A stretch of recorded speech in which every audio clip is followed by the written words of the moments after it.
हरिओम। मैं डॉक्टर अजय राघव। मैंने आयुर्वेदाचार्य किया है और हरिद्वार जैसी पावन जगह में मैंने आयुर्वेद का स्नातक डिग्री हासिल की और उसके बाद मैंने लखनऊ में अपना निजी प्रैक्टिस शुरू करी थी और 20 साल से निरंतर वहाँ प्रैक्टिस कर रहा था। बापू के बारे में मुझे लखनऊ में पता चला और कब पता चला, कैसे पता चला, ये मैं आप लोगों से अपना अनुभव बांटने जा रहा हूँ। मैं अपने बारे में थोड़ा और बताना चाहता हूँ कि उस पल से पहले जब मैंने भगवान को पहली बार याद किया था, उससे पहले तक मेरा ऐसा अपना एक बिलीफ थी कि ईश्वर होता ही नहीं है। I never believed in even existence of God. और उसके मेरे अपने लॉजिक्स थे, उसके अपने कारण थे। हरिद्वार जैसी तीर्थ क्षेत्र में 10 साल का प्रवास करने के बावजूद भी मेरे जीवन में भक्ति का एक अंकुर भी नहीं फूटा था और इसी तरह के बिलीफ में मेरा 45 साल तक का जीवन बीतता गया। बस एक सत्य के मार्ग पे जरूर चला रहा था जो मेरे पिता के कारण मुझे विरासत में मिला।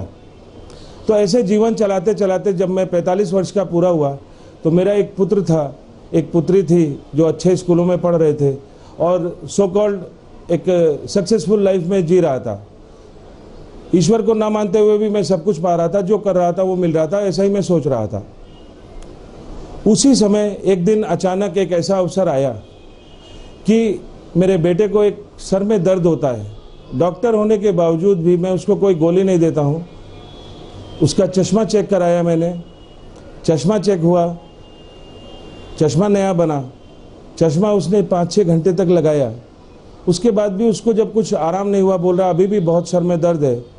तो मैंने जो ऑप्थेल्मोलॉजिस्ट थे उनसे मैंने फ़ोन पे बात करी तो उन्होंने मुझसे कहा कि भाई 2-3 दिन और लगाओ, नहीं तो न्यूरो सर्जन को दिखाते हैं, न्यूरो फिजिशियन को दिखाते हैं, किसी को दिखाएंगे। तो मैंने उनकी बात को 2-3 दिन वेट नहीं किया और मेरे मन में विचार आया क्यों ना आज ही दिखाए। और मैं उसी दिन शाम को मैंने एक न्यूरो फिजिशियन थे, MD DM थे न्यूरोलॉजी में, उनसे मैंने संपर्क किया। उन्होंने देखा बेटे को और उन्होंने कुछ मेनिंजियल इन्फ्लेमेशन की दिमाग की झिल्ली पे कुछ सूजन है ऐसा कुछ बताया। और उसके बाद उन्होंने मुझे एक दवा सजेस्ट करी जो कि प्रेडनिसोलोन है, जो बहुत हाई डोज में बताई उन्होंने। और न जाने क्यों मेरे अंदर से आवाज़ आई कि ये इतना हाई डोज में ये दवा नहीं देनी चाहिए, क्योंकि उन्होंने मुझसे कहा था कि ये 5 दिन ये दवा ट्राई करो, नहीं तो उसके बाद MRI करा के देखेंगे। मेरे मन में फिर एक विचार आया क्यों ना पहले MRI कराते हैं और फिर उसके बाद जो उसमें डिसीजन होगा उस हिसाब से ट्रीटमेंट करेंगे। और अगले दिन मैं सुबह MRI कराने के लिए पहुंच गया। MRI जहां कराया तो मैं बेटे का MRI हो रहा था, मैं कंसोल में बैठा हुआ था और जैसे ही उसमें मैंने देखा और भी जो साथ में डॉक्टर्स बैठे हुए थे उन्होंने देखा तो 7 × 3 सेंटीमीटर का एक ट्यूमर पोस्टीरियर स्कल में लोकेट होता है।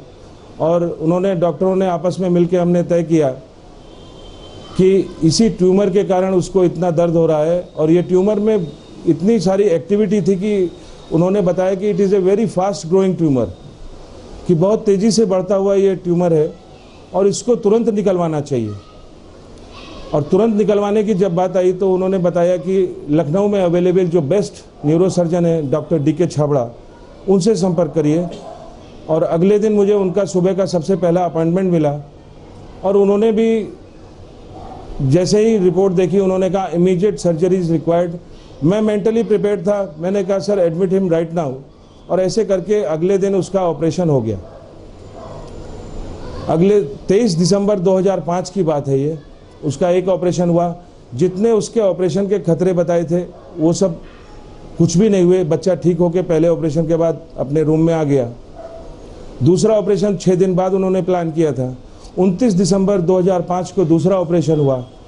उस ऑपरेशन के बाद वो मेजर ऑपरेशन था, उन्होंने ट्यूमर इवैक्यूएट किया और उसके बाद वो बच्चा 2 दिन ICCU में रह के बिल्कुल ठीक, जो कुछ भी खतरे बताए थे कि ब्रेन न्यूरो सर्जरी में होते हैं उन सब खतरों से पार करते हुए बच्चा बिल्कुल स्वस्थ होके अपने प्राइवेट रूम में आ गया और उसका इलाज चलता रहा। 2-3 दिन वहाँ और रहे। नया साल आया, बहुत अच्छी तरह खुशी खुशी हम लोगों ने नया साल मनाया। 1 जनवरी 2006 आया, संडे का दिन था, कोई डॉक्टर नहीं आया। मैं अपनी पीठ थपथपा रहा था कि बच्चा भी ठीक हो गया और अपना दोस्त, अपने पैसे, अपने संपर्क काम आए और मैंने बाजी जीत ली। 1 जनवरी बीता, 2 जनवरी सुबह सुबह डॉक्टर राउंड पे आता है, बेटे से मिलता है कमरे में, मैं भी उसके साथ था। वो बोलता है बेटे को, बेटा चिंता मत करो, अभी 2-3 दिन में तुमको टाँके काट के घर भेज देंगे। और उससे पूछता है कोई दिक्कत तो नहीं? बेटा कहता है नहीं कोई दिक्कत नहीं अंकल, ऐसे करके बोलता है। फिर वो डॉक्टर बाहर तक आते हैं, मैं उनको छोड़ने कमरे से बाहर जाता हूँ। गैलरी में कोई नहीं था, मैं और वो डॉक्टर अकेले थे। तब वो डॉक्टर मुझसे कहते हैं, डॉक्टर DK छावड़ा जो वर्ल्ड रिनाउंड न्यूरोसर्जन थे, वो मुझसे कहते हैं डॉक्टर बायोप्सी रिपोर्ट आ गई है और उसमें मैलिग्नेंसी निकली है। मैलिग्नेंसी सुनते ही बीइंग डॉक्टर मैं भी थोड़ा सा समझ रहा था कि मैलिग्नेंसी क्या है। मेरे पैरों के नीचे से जमीन निकल गई, ऐसा लगा आंखों के आगे अंधेरा आ गया है। फिर भी हिम्मत करके उस डॉक्टर से पूछा मैंने, what is the prognosis now sir?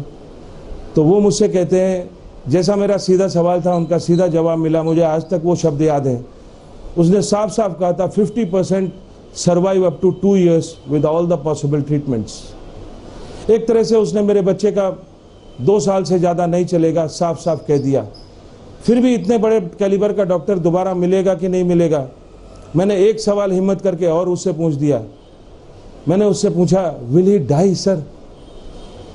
ऐसा मैंने पूछा उसको, तो वो कहता, उसने भी वैसा ही सीधा जवाब दिया। कहता, yes everyone has to die, सबको एक दिन मरना ही है। His fate is decided by this disease, इसका मरना इस बीमारी से तय है। ऐसा करके उसने बोला। वो तो एक बेड नंबर छोड़ के चला गया, उसका एक बेड नंबर था, पेशेंट था, लेकिन मेरा तो बेटा था, मैं किधर जाता। मैं अंदर जाता हूँ, अपने बेटे को देखता हूँ। सच बता रहा हूँ, मैं उस दिन अपने बेटे को फेस नहीं कर पा रहा था। मुझे वो सफ़ेद चादर, सफ़ेद हॉस्पिटल के कपड़ों में लेटा हुआ था, जीता जागता, बात करता, हंसता बोलता बेटा, बट मुझको वो चादर में लिपटी हुई लाश नज़र आ रहा था। सच मेरी यही भावना थी उस दिन। फिर उसके बाद मैं वहाँ से चलता हूँ, मेरे दिमाग में कुछ भी काम नहीं कर रहा था। जैसे रूटीन में रोज़ काम हो रहे थे। वाइफ को अस्पताल भेजा, मैं घर गया, अपने जाके क्लिनिक में बैठता हूँ। क्लिनिक में बैठ के चिंतन कर रहा हूँ, अब क्या करूँ, अब क्या करूँ। और ऐसा अभागा था कि जीवन में ईश्वर का आधार भी नहीं था, भक्ति नहीं थी बिल्कुल भी, कोई भी आधार नहीं मिला। बहुत कुछ सोचा, बहुत सोचा, धन से, ना मन से, ना कुछ भी, अपने ज्ञान से, ना विज्ञान से, और ना पूरे दुनिया के मेडिकल साइंस से मुझे कोई भी आसरा नहीं दिख रहा था, कहीं आधार नहीं मिल रहा था। और एक बार को ऐसा लगने लगा मैं और मेरा बेटा एक तरफ है और पूरी दुनिया एक तरफ है और मेरे सवाल का किधर भी जवाब नहीं है। 3 घंटे तक मैं बहुत चिंतन करता रहा, बहुत चिंतन करता रहा। जितना सोचा उतना ही उलझता रहा, कोई समाधान नहीं निकला। स्थिति ये बन गई कि लड़ना भी जरूरी था, हारना भी तय था। और सच में हार जीतने के साधन भी नहीं, लड़ने का साधन भी नहीं बचा था। 2 न्यूरो सर्जरी मैंने कराई थी 10-12 दिन के अंदर, और उस 2 न्यूरो सर्जरी में मेरी 20 साल की सारी कमाई खत्म हो चुकी थी। और मात्र मेरे ऊपर 1.5 लाख का कर्जा भी हो चुका था उस समय। साधन बिल्कुल नहीं थे, लड़ना भी जरूरी था, हारना भी तय था, निश्चित बता चुके थे। ऐसी स्थिति आई। जब ऐसी स्थिति आई तब उस दिन पहली बार जीवन में, जो मैं दुनिया में देखता था कि सब लोग भगवान को मानते हैं, भगवान से कहते हैं, उनकी मुरादें पूरी होती हैं, मेरे पास कोई ऑप्शन ही नहीं बचा था। एकमात्र ऑप्शन बचा था, मैं भी उस भगवान को याद करता हूँ। और याद करने का तरीका भी क्या, कभी पहले माना हो तो राम रहीम, कुछ कृष्ण साईं, कुछ तो बोलता, कुछ मानता ही नहीं था तो क्या बोलता। मेरी स्थिति तो ये थी कि मेरा बेटा मरीज था, तो मुझे डॉक्टर की आवश्यकता थी। और एक तरह से इंडिया के क्या, एशिया के सबसे बड़े डॉक्टर ने मुझे सुबह सुबह जवाब दिया था 7 बजे, और अब 10 बजे तक सोचते सोचते भी जब जवाब नहीं मिला, तो उस भगवान को मैं डॉक्टरों का डॉक्टर बोल के कि भगवान, यहाँ के तो सब डॉक्टरों ने मना कर दिया, अब तू ही मेरे लिए सबसे बड़ा चिकित्सक है, सबसे बड़ा डॉक्टर है, अब तू ही रास्ता दिखा, तू ही रास्ता बना। ऐसा सोच के मैं भगवान को पहली बार याद करता हूँ अपने क्लिनिक में बैठ के, जिधर शायद एक भी भगवान की फोटो भी नहीं थी। और उसके बाद ठीक 5 मिनट के बाद मेरे पास एक फ़ोन आता है।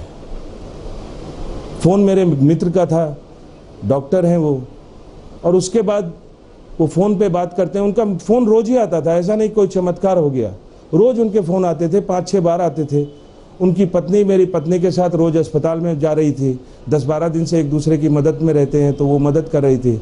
उनके फ़ोन दिन में 5-6 बार आते थे। उस दिन भी आया, मैंने फ़ोन रिसीव किया, लेकिन फ़ोन पे रोज़ की तरह उन्होंने कोई बात नहीं की। वो कहते हैं मेरे पास एक व्यक्ति बैठे हुए हैं, वो आपको कुछ बताना चाहते हैं। तो मैंने कहा फ़ोन तो बात कराओ, लेकिन वो कहते हैं नहीं, फ़ोन पे नहीं, वो आके बताएंगे। आधे घंटे के बाद वो दोनों मेरी क्लिनिक पे पहुंचते हैं।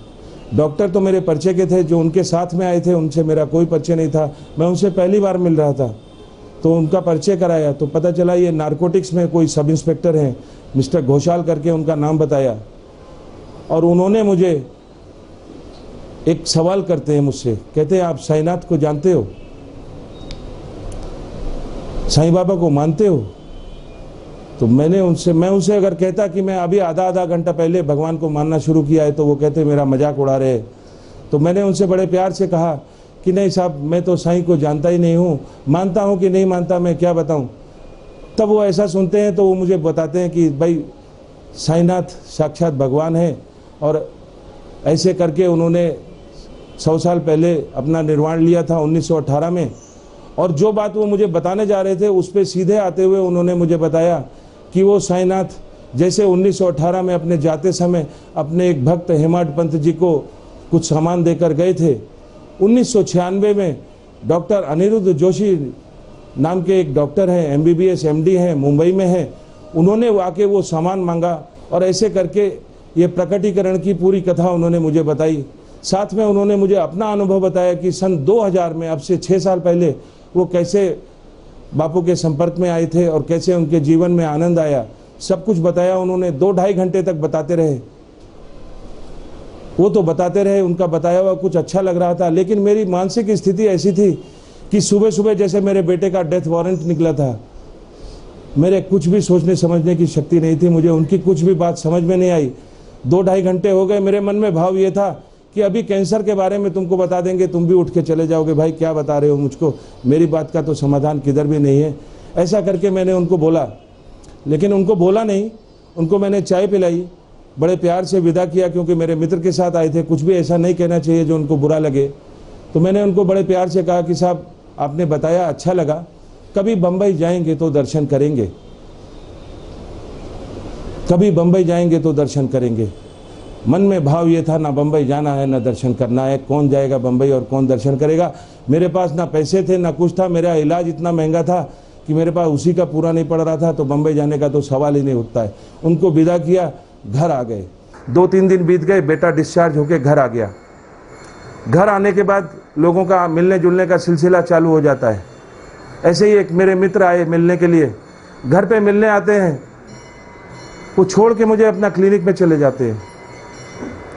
क्लिनिक में आए, क्लिनिक में आके मुझसे बात करते हैं कि भाई वो बायोप्सी की रिपोर्ट का क्या हुआ।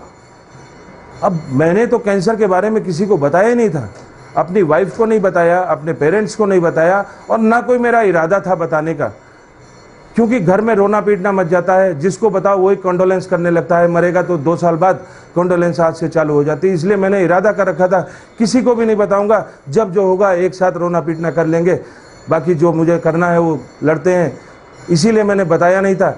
लेकिन वो दोस्त पीछे पड़ गया, बार बार पीछे पड़ गया, कहता है कि वो बायोप्सी की रिपोर्ट दिखाओ। मैंने कहा सब ठीक है भाई। 1-2 पेशेंट आ गए क्लिनिक पे तो उनको देखने लगा, मैं सोचा भूल जाएगा, लेकिन वो भूला नहीं, फिर पीछे पड़ गया, फिर पीछे पड़ गया। इंसिस्टेडली 3-4 बार उसने मुझसे वो रिपोर्ट मांगी। जब मैंने टाला 3-4 बार तो वो मुझसे पूछता है तू लाया भी है कि नहीं लाया। तो मैंने कहा अब मैं उससे क्या कहता कि बताने की इच्छा नहीं थी, रिपोर्ट तो मेरे पास थी। तो वो मुझसे कहने लगा चलो अभी लेकर आते हैं। अब मेरे पास मजबूरी हो गई, मुझे उसे बताना पड़ा। तो बहुत देर से वो इंसिस्ट कर रहा था, मैं भी परेशान था, किसी को भी बताया नहीं था, 4-5 दिन से परेशान था। अभी उसको मैं बोलता हूँ यार जो तू डर रहा है वही है, बेटे को रिपोर्ट में कैंसर ही निकला है, तू क्या कर लेगा या मैं क्या कर लूँगा या कौन क्या कर लेगा, भाई अब तो इसी नियति को झेलना है। ऐसा करके उसको समझाता हूँ भाई बस। वो भी मुझसे कहता है कि आप चिंता मत करो, आपने मुझे बताया अच्छा किया, जो भी मदद की ज़रूरत होगी मैं आपके साथ में हूँ। मैंने कहा भाई बस एक मदद करना, किसी को भी बताना नहीं, घूम फिर के बात मेरे घर तक आएगी, वो घर में फिर रोना पीटना मचेगा। थोड़ा बहुत जो मैं पॉजिटिव थिंकिंग करके कुछ कर सकता हूँ वो भी मेरी ख़त्म हो जाएगी। भाई किसी को बताना नहीं, बस इतना बोल के उसको भी विदा किया।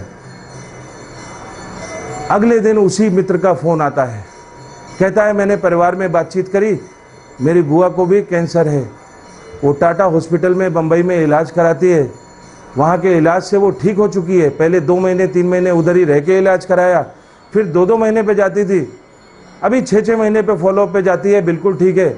आज उसने मुझे बोला शाम कल का मेरा टिकट करा दो, मुझे जाना है। मैंने उसका टिकट कराया तो मुझे याद आया कि अरे उसको कैंसर है कल, और वो कल बम्बई जा रही है, अपने बच्चे के पेपर्स दे दो, देखते हैं वहाँ बम्बई के डॉक्टर क्या कहते हैं। तो मैंने भी सोचा कि हाँ भाई चलो, पैसा भी नहीं है, बम्बई बिना गए एक एक्सपर्ट हॉस्पिटल की ओपिनियन मिलेगी, कोई हर्ज नहीं है।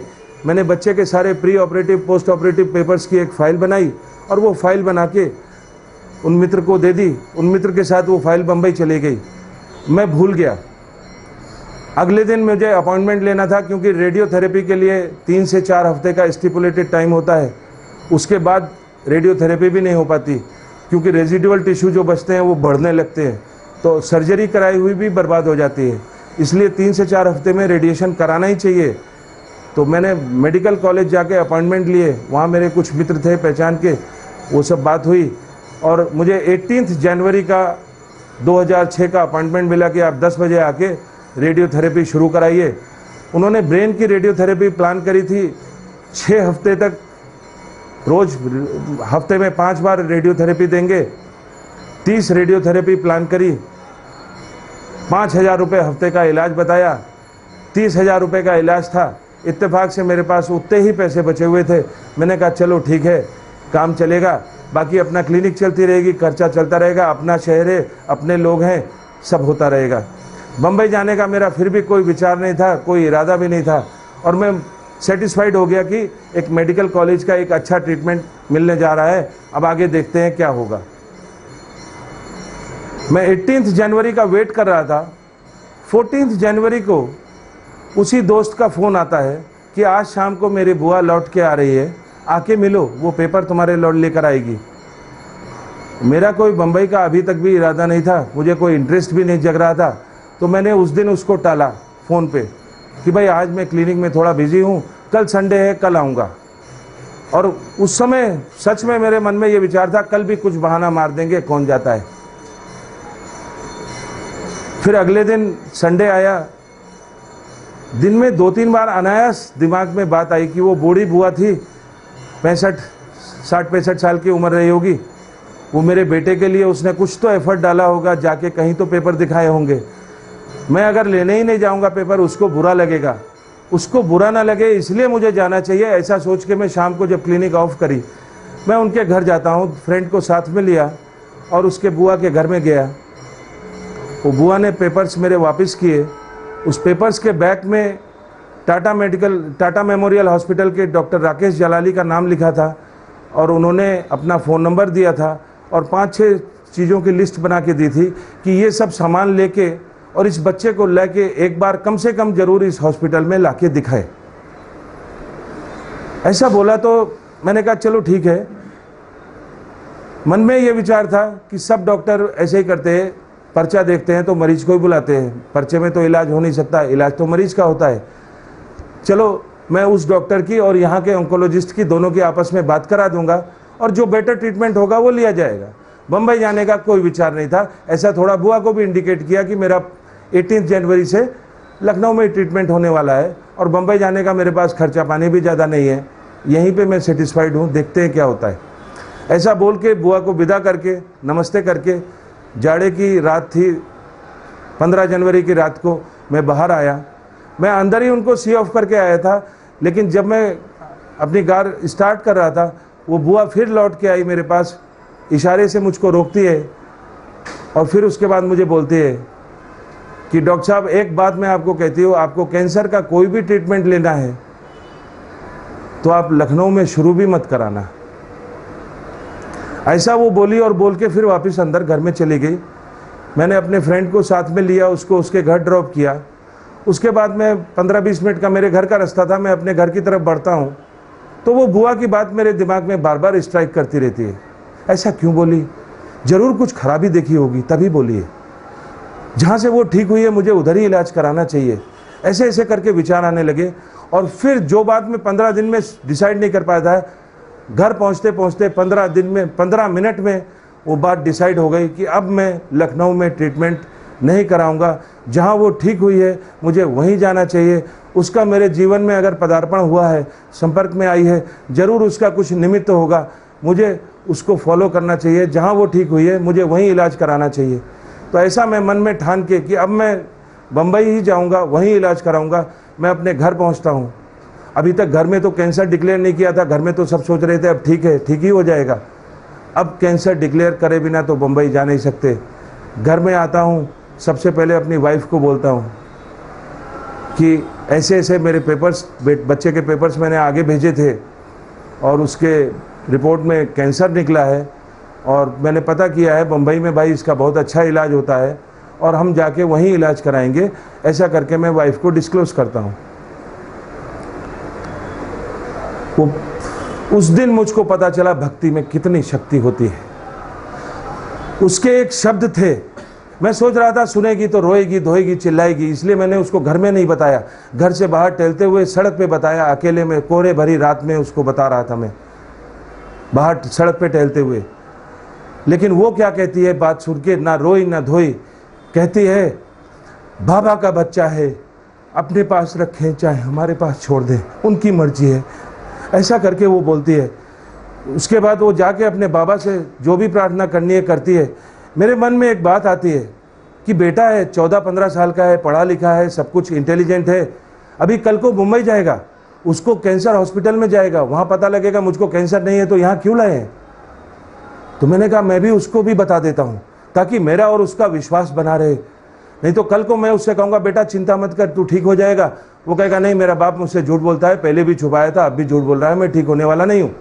तो मेरे मन में एक विचार आया कि बेटे को भी बोलता हूँ, बेटा मैं जाके बहुत छत के ऊपर थोड़ा टहलता हूँ, वहाँ पर सोचता हूँ क्या बोलना चाहिए कि बच्चे का मॉरल भी डाउन ना हो और उसको इन्फॉर्मेशन भी पहुँच जाए।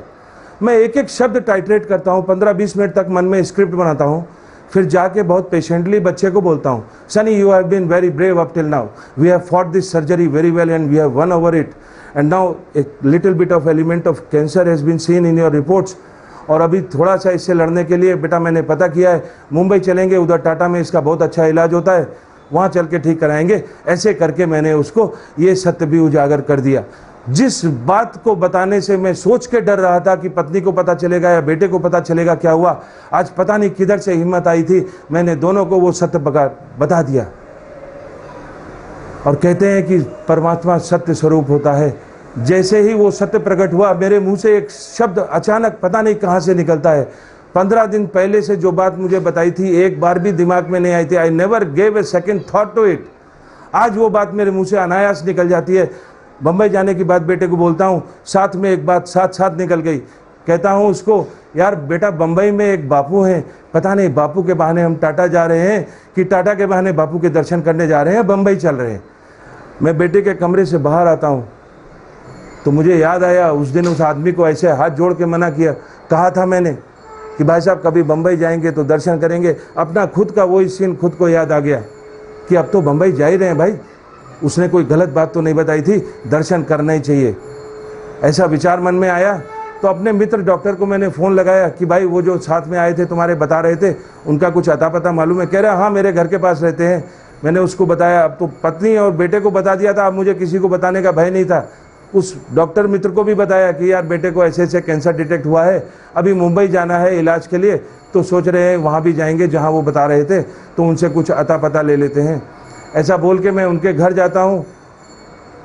वो मुझे सारे एड्रेस बताते हैं कि भाई ये एक प्रवचन स्थल है, न्यू इंग्लिश स्कूल, यहाँ पर प्रवचन होता है, ये साईं निवास है, ये हैप्पी होम करके एक जगह है जहाँ वो सदगुरु रहते हैं, उधर क्लिनिक है। ऐसे करके वो मुझे सारे एड्रेस देते हैं। साथ में एक मुझे मैगजीन देते हैं, 2004 की उनके पास कोई विशेषांक था, वो विशेषांक दिया। उसमें मैंने पहली बार बापू का और आई का, दादा का और सब फोटो मैंने देखे। फिर उसके बाद उन्होंने एक मुझे पेन दिया, उस पेन में बापू का फोटो था, वो पेन भी मैंने जेब में रख लिया। वो तीनों सामान लेके इन्फॉर्मेशन मेरी ऐड हो गई कि भाई वो बता रहे थे कि डॉक्टर अनिरुद्ध जोशी है, आज पता लग गया डॉक्टर अनिरुद्ध जोशी देखने में ऐसे है। बस this was a simple information, कोई श्रद्धा नहीं थी, कोई विश्वास भी नहीं था। सीइंग इज बिलीविंग, जाएंगे देखेंगे फिर देखेंगे क्या है, ऐसा विचार करके मैं वहाँ से चलता हूँ, अपने घर आ जाता हूँ। घर आके सुबह उठा तो बम्बई जाने के लिए रिजर्वेशन कराना है, तुरंत निकलता हूँ जल्दी तैयार होके, और जेब का सामान जब जेब में ट्रांसफ़र किया तो वो कलम जो था वो भी जेब में लगा दिया, लिखता है बोल के जेब में लगाया, चल दिए। घर के बाहर ही 2 मिनट के वॉकिंग डिस्टेंस पे एक ट्रैवल एजेंसी थी, वहाँ जाता हूँ, टिकट के लिए बोलता हूँ, मेरे पहचान का आदमी था, तो कहता है डॉक्टर साहब बम्बई घूमने जा रहे हैं क्या? नहीं घूमने नहीं भाई, इलाज के लिए जाना है, ऐसे ऐसे, जल्दी से जल्दी जो टिकट हो मुझे आज का कल का जो भी मिले हमको बना के दो। तो वो देखता है, कहता है आज का कल का छोड़िए, 1.5 महीने तक का कोई टिकट बम्बई का अवेलेबल नहीं है, किसी भी क्लास में नहीं है, ऐसा करके वो बोलता है। मैं बड़ा निराश होता हूँ। तभी मुझे उसके यहाँ एयरलाइंस के कुछ 2-4 स्टिकर दिखते हैं, तो मैंने उससे पूछा एयर टिकट भी बनाते हो क्या? कहता हाँ बनाते हैं। मैंने कहा यार वो देखो, तो एयर टिकट जब वो देखता है तो कहता है हफ्ते भर तक के वो भी कोई अवेलेबल नहीं है, नॉमिनल रेट्स वाले, एग्जीक्यूटिव क्लास के कुछ टिकट्स बाकी हैं कल की फ़्लाइट के। तो मैंने पूछा कितना भाड़ा है? तो बोलता 18,000 रुपये भाड़ा है एक टिकट का। अभी 3 लोगों को आना था, 54,000 मेरे जेब में ही नहीं थे। मैं किससे मांगता कि हवाई जहाज से जाना है भाई, मुझे उधार दे दो, मेरे पास पैसे नहीं थे। अब बड़ी दिक्कत आ गई, कैसे जाऊं, बम्बई जाना ही दुर्लभ हो गया। तो मैं वहाँ से निकलता हूँ सोच के कि मेरे कुछ पेशेंट्स हैं, रेलवे में काम करते हैं, उच्च अधिकारी हैं, उनसे बात करता हूँ, कुछ जुगाड़ करके टिकट देंगे। तो मैं घर निकलता हूँ कि गाड़ी उठाता हूँ, वहाँ से उनके घर जाके मिलता हूँ। जैसे ही मैं वो ट्रैवल एजेंसी से 2 स्टेप्स नीचे उतरा, मेरी नज़र नीचे पड़ती है, नीचे देख के स्टेप्स उतर रहा था, तभी वो जेब में जो पेन लगा था, उस पेन में जो 1 सेंटीमीटर का बापू का छोटा सा फोटो था, उस फोटो पे मेरी नज़र अटक जाती है। ना पेन लेते समय मैंने ध्यान दिया था, ना पेन जेब में लगाते समय ध्यान दिया था, लेकिन अब जब फिर से मेरे लिए रास्ते बंद हो गए तो उस फोटो पे मैंने नज़र अटक जाती है। और उस फोटो पे नज़र पड़ते ही जो 15 दिन से मेरे साथ घटित हो रहा था, पल पल करके घटित हो रहा था, 1-1 घंटा करके, दिन दिन करके घटित हुआ था, मैंने उस पर समग्र रूप से कभी ध्यान भी नहीं दिया था। लेकिन इस बापू के फोटो पे नज़र पड़ते ही जैसे चलचित्र के समान जो सारी बातें थी वो एक साथ मेरे मानस पटल पे घूम जाती है कि भाई उस दिन मैंने डॉक्टरों का डॉक्टर बोल के भगवान याद किया, और 5 मिनट बाद फ़ोन आया, और आधे घंटे बाद एक आदमी आके यही तो कह रहा था। और कैसा बेवकूफ़ हूँ मैं, 2+2 4 नहीं कर पा रहा था। आज मेरे वो बात समझ में आई। फिर उसके बाद मैंने देखा कि 15 दिन के अंदर वो दोस्त, इकलौता दोस्त था जिसको मैंने बताया था कैंसर है, अरे उसी की बुआ को क्या कैंसर होना जरूरी था क्या? अगर उसकी बुआ को कैंसर था, वो ठीक हो चुकी थी, 6-6 महीने पे बंबई जा रही थी, अगले दिन क्यों जा रही थी? 2 महीने पहले भी जाके आ सकती थी, 2 दिन बाद भी जा सकती थी, 6 महीने बाद भी जा सकती थी। ये सारी बातें आज मैं रिकलेक्ट कर रहा था। फिर मैंने कहा मेरा सारा इंतजाम यहाँ लखनऊ में है इलाज कराने का, मेरे पास उतने भर के पैसे भी हैं, मेरे दोस्त भी हैं, मेरे गाड़ी भी है, मेरा अपना घर भी है, लेकिन वो सब छोड़ के मैं आज बंबई जाने को तैयार बैठा हूँ। कल उस बुआ से मिला हूँ रात को, आज बंबई जाने को तैयार बैठा हूँ। ये 15 दिन में 20 इत्तेफाक हुए कम से कम, जिन्होंने मुझे बंबई जाने को प्रेरित किया। इतने इत्तेफाक नहीं हो सकते, ये बात मैंने अपने लॉजिकल थिंकिंग से तुरंत सोची। नहीं, ये कोइंसिडेंस नहीं है, this is all plan and design by God. और मैं उसी फोटो से मन ही मन बात करने लगता हूँ, और मैं मन में कहता हूँ, मन ही मन बात कर रहा हूँ। इसलिए आज मैं आप लोगों को डिस्क्लोज करता हूँ मैंने क्या कहा था। मैंने कहा यार बापू, ऐसे बोलता हूँ, मुझे लखनऊ भाषा जैसे लखनऊ में बोली जाती है, आपस में बोलते हैं वही, मुझे क्या पता था ये कौन है। फोटो से बात कर रहा था मन में, मुझे क्या पता कौन सुन रहा है कौन नहीं। मैंने कहा यार बापू, दोस्त अपना पता बताते हो, इलाज के लिए तुम्ही ने बम्बई खींचा है, अब मैं समझ गया, लेकिन भगवान ना ट्रेन का टिकट है, ना हवाई जहाज के पैसे हैं, गाड़ी से भी आ नहीं सकता, क्या व्यवस्था है भाई, कैसे बुला रहे हैं। ऐसा कहते कहते मेरा 2 मिनट का वॉकिंग डिस्टेंस पूरा हो गया, मेरा घर आ गया। मन में आखिरी शब्द यही थे कि भगवान क्या व्यवस्था है, कैसे बुला रहे हो। दरवाज़ा पुश करके मैं घर में घुसता हूँ। गाड़ी की चाबी उठानी थी, जहाँ चाबी रखी है वहीं फ़ोन रखा रहता था, तो मेरी वाइफ लैंडलाइन फ़ोन पे बात कर रही थी, तो मैं पीछे थोड़ा ठहर जाता हूँ कि बात पूरी हो जाने, तो तब मैं डिस्टर्ब करता हूँ। तो तभी 20 सेकंड में उसकी बात भी पूरी हो गई, उसने फ़ोन रख दिया। पलट के मुझको कहती है, अरे आपके दोस्त का फ़ोन आया था। मैंने पूछा क्या कह रहा था? कह रहा मिलने आने की बात कर रहे थे। तो मैंने कहा हम तो बम्बई जा रहे हैं। तो उसने पूछा बम्बई क्यों? तो उसे कैंसर के बारे में भी बताया। जब कैंसर सुना तो वो घबराया। उसने पूछा अजय कहाँ है, मेरा नाम लेके। तो वाइफ ने बताया कि ट्रेन का रिजर्वेशन कराने गए हैं। और दोस्त के तरफ से खुद ऑफर मिला कि भाई बम्बई का टिकट तो इतनी जल्दी का मिलता ही नहीं है, उसको बोलो कि वापस आ जाए, और मैं अभी कल की फ्लाइट का टिकट भेज रहा हूं, तुम कल 9:30 की फ्लाइट की तैयारी करो। मेरे लिए तो साक्षात्कार हो गया था। मुझे बम्बई जाके दर्शन करने की अब आवश्यकता भी नहीं थी। मेरे आंख से उस दिन इतना आंसू बह गया, मेरी पत्नी समझ नहीं पा रही ये रो क्यों रहा है। मैं अपनी ज़िंदगी में अपने होश में शायद ही कभी रोया था। चोट लगी, कोई मरा, कोई जिया, मैंने अपने आंख में कभी खुद आंसू नहीं देखे थे। लेकिन उस दिन पता नहीं कहाँ से निकल गए। वो निराकार से साकार हो गया था मेरे लिए। वो डॉक्टरों का डॉक्टर, वो डॉक्टर अनिरुद्ध जोशी, और वो जिसकी फ़ोटो मैंने लगा रखी थी। अभी फ़ोटो से मैं मन ही मन बात कर रहा था। बात मुँह से निकली नहीं थी, मन में थी। और मैं बात निकल के पूरी नहीं हुई थी कि घर में घुस रहा हूँ, बात पूरी हो चुकी थी। जाने की व्यवस्था में कह रहा था, क्या व्यवस्था है, कैसे बुला रहे हो? सामने हवाई जहाज के टिकट बैठे हुए थे। 1 घंटे के बाद वही दोस्त का ड्राइवर आया। दोस्त नहीं आया खुद, उसका ड्राइवर आया। एक लिफाफा देके चुपचाप बाहर से बाहर चला गया। मैं लिफाफा खोल के देखता हूँ, मैं 54,000 के टिकट एक तरफ के नहीं खरीद पा रहा था। उस लिफाफे में रिटर्न टिकट्स बैठे रखे हुए थे। 1,08,000 के कैश खरीदे हुए टिकट्स थे। अपने सगे वाले भी आज मुंह मोड़ लेते हैं। वो दोस्त भी मेरा कैसा था? 25 साल पुराना दोस्त था। 25 साल में हम 5 बार मिले होंगे खाली। ऐसा साक्षात्कार हुआ। फिर उसके बाद अगले दिन हम फ्लाइट से मुंबई आ गए। मुंबई आते हैं तो ऐसे ही मेरा एक दोस्त, एक फैमिली थी जिसका सबसे छोटा बेटा मुंबई में जॉब करता था, फिल्म असिस्ट कर रहा था। तारिक मुस्तफ़ा खान करके नाम था। जोगेश्वरी में उसका घर था। मुझे तो बम्बई का एड्रेस भी नहीं मालूम, पहली बार मुंबई आ रहा था। तो उसको फ़ोन किया मैंने कि भाई मैं मुंबई आ रहा हूँ। तो वो सोचा घूमने आ रहे होंगे। तो उसने कहा कब आ रहे हैं? मैंने कहा कल चलता हूँ, आ रहा हूँ। तो कहता ठीक है, मैं परसों मिलता हूँ। नॉर्मली हम लोग ट्रेन से ही सफ़र करते थे। मैंने कहा नहीं भाई, परसों नहीं, मैं फ़्लाइट से आ रहा हूँ, बहुत जल्दी है, बेटे का इलाज कराने आ रहे हैं, कल की फ़्लाइट है, कल 12 बजे पहुँच रहे हैं। ऐसा करके बोलता हूँ, वो फ़ोन कट करके रख देता है। मैं सोचा नहीं होगा व्यवस्था, भाई कुछ भी होगा, काट दिया, चलो कोई बात नहीं, अपने भरोसे पे जा रहे हैं, चलो चलते हैं। 5 मिनट बाद उसने कॉल बैक किया, बोलता है आप एयरपोर्ट पे आइए, मैं आपको मिलता हूँ। अगले दिन हम फ्लाइट से मुंबई पहुँचे। वो एयरपोर्ट से आया, रिसीव करके ले गया अपने घर में जोगेश्वरी में उसने रुकाया। मेरी वाइफ के साथ में उसने एक नौकर किया। वाइफ को बोलता है भाभी 1 गिलास पानी भी गर्म करना है तो इसको बोलना छोटू को, आप बच्चे को छोड़ के हिलिएगा नहीं। फिर हम लोगों ने खाना खाया। खाना खाने के बाद वो लोग जाने लगे। जाते समय उसने पर्स से एक डुप्लीकेट की निकाल के मेरे को दी। कहता है कि डॉक्टर साहब, महीना, 2 महीना, 4 महीना, साल भर, 5 साल, जब तक भी इलाज चलेगा, बिंदास आप इस घर का इस्तेमाल करो, आपके लिए है, आराम से इस्तेमाल करो।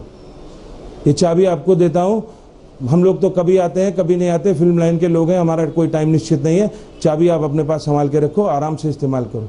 अगले दिन उसी दोस्त ने टैक्सी करा दी कि ये आपको टाटा ले जाएगी, ये लेकर आएगी, आप इसी टैक्सी वाले के साथ में रहना। हम टैक्सी में बैठे, परेल के लिए चल दिए। जोगेश्वरी से परेल जा रहे थे, पता नहीं कितनी देर का रास्ता था, 15-20 किलोमीटर का सफ़र था। हमारे शहर में तो 15-20 मिनट में हो जाता है, यहाँ मुंबई में 6-7 किलोमीटर चले थे, 1.5 घंटा हो गया। 1.5 घंटे चलते चलते जाम में फंसे एक जगह कहीं क्रॉसिंग पे उसने गाड़ी रोकी तो उसने पहली बार एक सेंटेंस बोला। पूरे रास्ते हम लोग चुप थे, ना मैं कुछ कह रहा था, ना पत्नी कुछ कह रही थी, बच्चा पता नहीं क्या कह रहा था। उस ड्राइवर के मुंह से एक लाइन निकलती है, कहता है साहब ये बांद्रा है, यहाँ बहुत बड़ी बड़ी हस्ती रहती है। इमीडिएटली मेरे स्ट्राइक किया कि हाँ, ये 50 Saint Martin road, Bandra west, Sai Niwas निवास का पता मैंने नोट किया था। मेरे दिमाग में आया, मैं उसको बोलता हूँ हाँ भाई बहुत बड़ी हस्ती रहती है, जरा ये साई निवास तक लेके चलो। तो उसको कुछ शायद पता मालूम था, उसने जरा सा टैक्सी घुमाया और मुझे साई निवास के आगे खड़ा कर दिया। साई निवास के बाहर उसने टैक्सी खड़ी करी। हम लोग अंदर गए, ऊपर गए साई निवास में। उधर साई मूर्ति के दर्शन हुए, पहली बार मैंने दर्शन किए शायद। बहुत शांति मिली मुझे ऐसा लगा कि मेरे परेशानी की कोई जैकेट बाहर टैक्सी में रह गई है, अभी कोई परेशानी नहीं है। वरना मेरे पास परेशानी के सिवा कुछ था ही नहीं। मेरे पास 100 सवाल थे, जवाब एक भी नहीं था, सिवाय परेशानी के कुछ था ही नहीं। लेकिन उस एक पल में पता नहीं क्या हुआ, उस साईं निवास के स्पंदन कैसे थे कि मुझे बहुत शांति महसूस हुई। फिर वहाँ मैंने शांति पाठ भी जो वहाँ होता है वो मैंने पढ़ा। फिर मुझे अप्पा साहब से भेंट होती है। अप्पा साहब दामोलकर मुझे गाइड करते हैं कि आप क्लिनिक में जाओ, दत्त क्लिनिक में, वहाँ पर जैसा डॉक्टर बताएंगे वैसा आप करो। ऐसा बोल के उन्होंने गाइड किया। हम लोग दत्त क्लिनिक में हैप्पी होम में आए। उसके बाद हमें डॉक्टर शिवा करके एक मिलते हैं, उन्होंने बच्चे के पेपर्स देखे, बोलते हैं दत्त गुरु चाहेंगे तो बच्चा ठीक हो जाएगा, चिंता मत करिए, आप टाटा में जाइए, इलाज शुरू कराइए। फिर उसके बाद वो बोलते हैं बगल के कमरे में सुचित दादा आ गए होंगे, जाइए उनके दर्शन करके आइए। जहाँ जहाँ हमें इशारा मिल रहा था हम चलते चले जा रहे थे, हमें कुछ पता ही नहीं था कहाँ है क्या है, सब जैसे ऑटोमेटिक हो रहा था, आगे आगे रास्ते बने हुए थे। हम सुचित दादा के कमरे में पहुँचे, सुचित दादा को देखा, ऐसा आकर्षक व्यक्तित्व मैंने तो अपने जीवन में कभी देखा ही नहीं था। इतना आकर्षण था कि मैं उनको देखता ही रहा। वो कुछ इशारा भी कर रहे थे, मेरे समझ में नहीं आया। दोबारा इशारा हुआ तो मैं समझा अरे कुछ बोलने को कह रहे हैं। तो मैं बोलना चाह रहा था, मेरे मुंह से शब्द नहीं फूट रहे थे। तो ऐसे करके बगल में बेटा खड़ा था, उसको देखता हूँ, फिर उनको देखने लगता हूँ। सुचित दादा को देख रहा था, तभी कान में पत्नी की आवाज़ पड़ती है। वो कह रही दादा आप तो सब जानते हो। उसने सोचा कि मेरे पति तो कुछ बोल नहीं रहे, मैं ही कुछ बोल देती हूँ। तो बोलती है दादा आप तो सब जानते हो।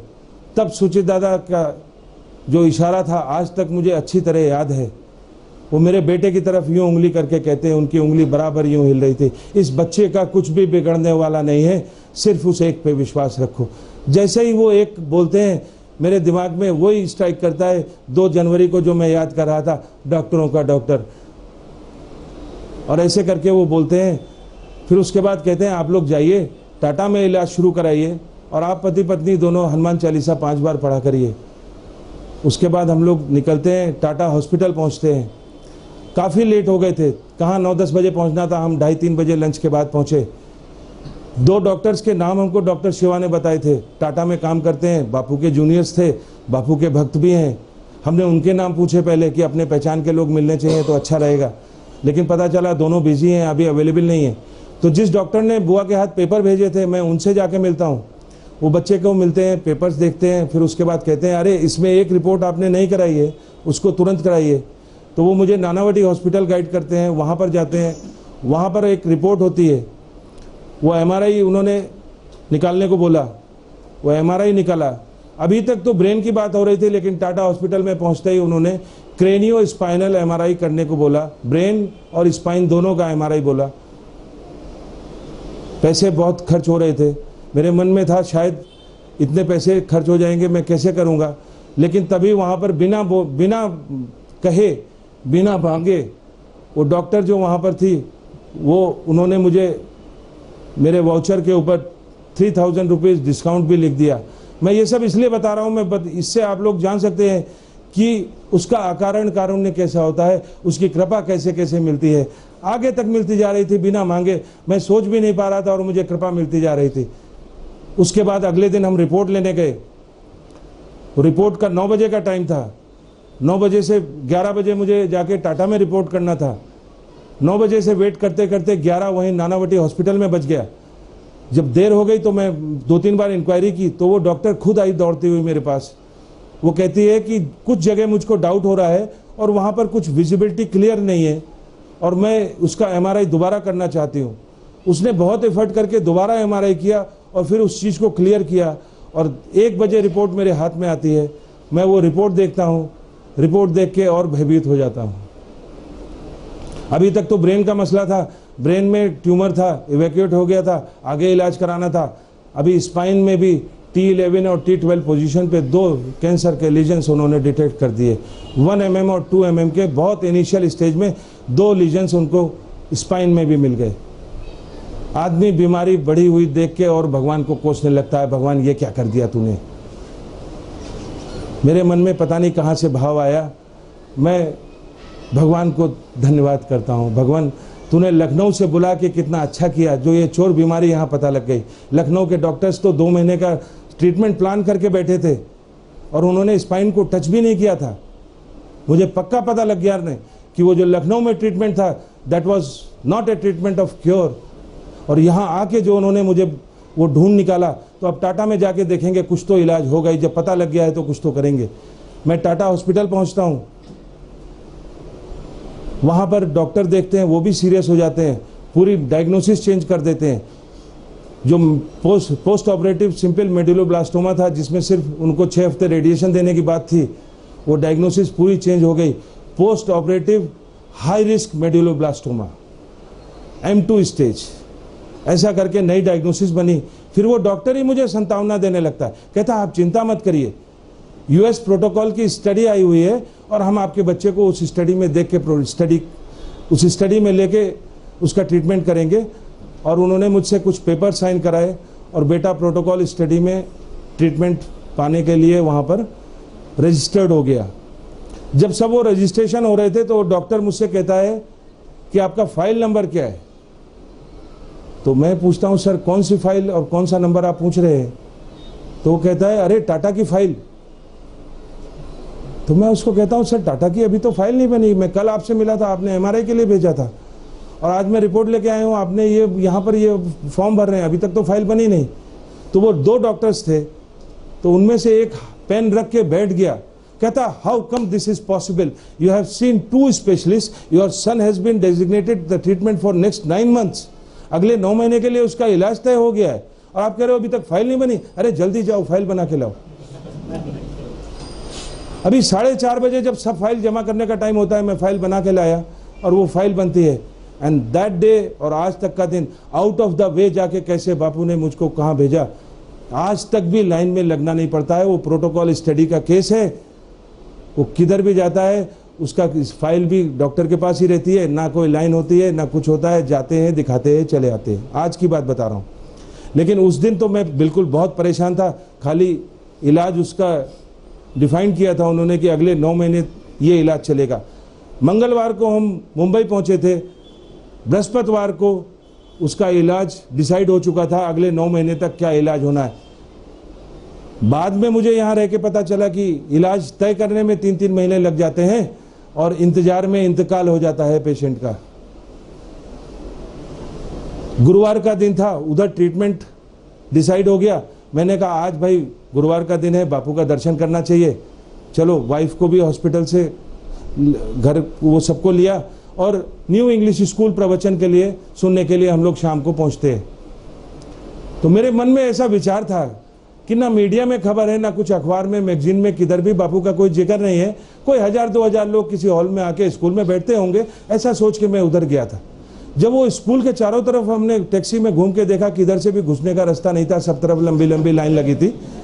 तो मैं उधर गेट नंबर 1 पे आके खड़ा हो गया, टैक्सी वाला पार्किंग में चला गया। अभी मैं सोच नहीं रहा था, बेटा खड़ा नहीं हो सकता, उसको बैलेंसिंग की भी प्रॉब्लम थी, न्यूरो सर्जरी हुई थी, ज़्यादा देर खड़ा नहीं हो सकता था। मैंने कहा अभी दर्शन कैसे होगा, क्या होगा, कैसे होगा।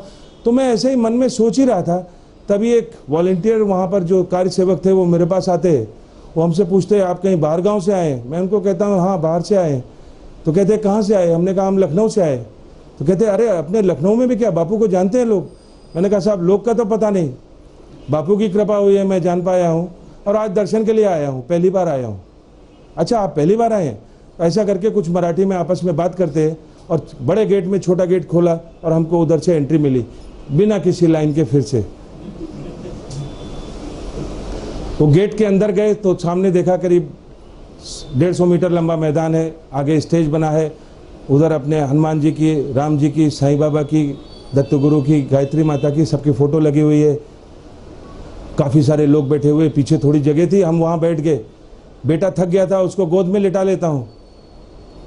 जैसे लिटाया, मुश्किल से आधे मिनट में 2 वॉलंटियर फिर आ गए। अरे इतना बीमार बच्चे को लेके इतने गर्दी में क्यों आ जाते हैं आप लोग? ऐसा करके थोड़ा डांट से कड़क होके बोलता है मुझको, कुछ परेशानी हो जाएगी तो हम लोग कैसे संभालेंगे। बात उसकी जेन्युइन थी। फिर बड़े प्यार से मुझसे पूछते हैं वैसे क्या हो गया इस बच्चे को? तो मैं उसको रिप्लाई करता हूँ, मैं कहता हूँ साहब मेरे बेटे को ब्रेन कैंसर हुआ है और अभी मंडे से ये एडमिट हो जाएगा, आज ही मौका है, इसको दर्शन के लिए आए हैं और हम लोग भी पहली बार आए हैं, इसको भी दर्शन हो जाएगा तो अच्छी बात है। ऐसा करके उनसे मैं विनती करता हूँ। तो मुझसे कहते अच्छा ऐसी बात है, आप मेरे साथ आइए। और मुझको वहाँ पीछे से उठा के वो स्टेज के सबसे आगे जो फ्रंट रो लगी हुई थी, उस रो में कुछ दरी पे लोग बैठे हुए थे, उन आगे के लोगों को हटाया, उसके नीचे पहले से फोल्ड किए हुए जैसे दरी रखी थी, वो फोल्ड सीधा करके खोला, हमारे लिए जगह बना दी, बोला आप तीनों इधर बैठो, a new row was found for us. मैं उधर बैठ जाता हूँ, तब तक पीछे से आवाज़ आने लगती है, कुछ शंख बज रहे हैं, तुड़ीर की आवाज़ आती है, तो सुनते हैं, देखते हैं, झांक के देखता हूँ, लाइन में पीछे दिखता है जैसा फोटो में देखा था, ऐसे बापू चलते हुए चले आ रहे हैं, बहुत धीरे धीरे चलते हुए। जब वो मेरे बगल से निकलते हैं, मैं उनके एकदम पैरों के नीचे बैठा हुआ था, वो बगल से निकलते हैं, मैं ऐसे करके ऊपर देखता हूँ, तो सब तरफ से नज़र घूमती हुई 1 सेकंड के लिए उनकी नज़र मेरे पे पड़ती है, एकदम से आंख फैला के हल्का सा इशारा मिलता है। वो 1 सेकंड का इशारा क्या था, मेरे लिए तो जन्म जन्मांतर का संवाद हो गया। मुझको ऐसा लगा कि यही है जो सब जानता है, मैं क्यों आया हूँ, कैसे आया हूँ, कैसे लाया गया हूँ, कहाँ बैठा हूँ, ये सब जानता है। उसके बाद वो बैठे, उन्होंने प्रवचन शुरू किया, मराठी में प्रवचन शुरू हुआ। मैं पहली बार महाराष्ट्र में आया था, मेरे मराठी एक शब्द समझ में नहीं आया, लेकिन मुझे बहुत अच्छा लगा। फिर वहाँ परिक्रमा हुई, पास से दर्शन हुआ, बापू को बापू ने फिर एक आशीर्वाद सा दिया, बड़ा अच्छा लगा। परिक्रमा करते हुए एक हिंदी भाषी व्यक्ति मिले मुझे, मिस्टर वाजपेयी, सत्यप्रकाश वाजपेयी, उसी दिन पहली बार परिचय हुआ। वो मुझसे कहते हैं, अच्छा आप हिंदी भाषी हैं, लखनऊ से आए, आपके तो समझ में नहीं आया होगा, आप ऐसा करिए हिंदी का प्रवचन सुन के आ जाइए, अभी 11 बजे होता है। ये मेरे लिए नई इन्फॉर्मेशन थी। मैंने बेटे से पूछा, बेटा क्या तुम बैठ पाओगे इतनी देर तक? वो मेरा बेटा जो पिछले 10-12 दिन से सर्जरी के बाद 1-1.5 घंटे में हाँफने लगता था, थक जाता था, आज 6 घंटे से ऊपर हो गए थे, उसको कोई भी थकान नहीं लग रही थी, और वो कहने लगा ठीक है पापा अभी हिंदी का सुन के चलेंगे। फिर हम लोग बैठते हैं, प्रवचन सुनते हैं। वो उस दिन बापू ने जो प्रवचन किया था 19 जनवरी 2006 को, वो आज तक भी मैं भूलता नहीं हूँ। विज्ञान की, अध्यात्म की क्या जो दीवारें मेरे बीच में थी, जो मुझे बाधा पहुंचाती थी भगवान में विश्वास करने में, वो सारी गिरा दी बापू ने। इलेक्ट्रॉन प्रोटॉन से लेके जन्म जन्मांतर की बातें, प्रारब्ध की बातें, भोग की बातें, क्या क्या बातें उन्होंने कितने सिंपल भाषा में, जिनको बहुत गूढ़ समझते हैं और कभी पढ़ते भी नहीं, हम लोग किनारे कर देते हैं, ऐसी बातें इतनी साधारण भाषा में इतनी अच्छी तरह समझा दी कि मुझे जीवन का सच्चा आनंद उसी दिन मिलने लगा। और एक ऐसा आनंद उपजा कि उस आनंद से मैं आज तक भी निकल नहीं पाया हूँ। उसी आनंद में 9 महीने तक इलाज कराता रहा। बेटा कब ठीक हो गया मुझको पता नहीं चला।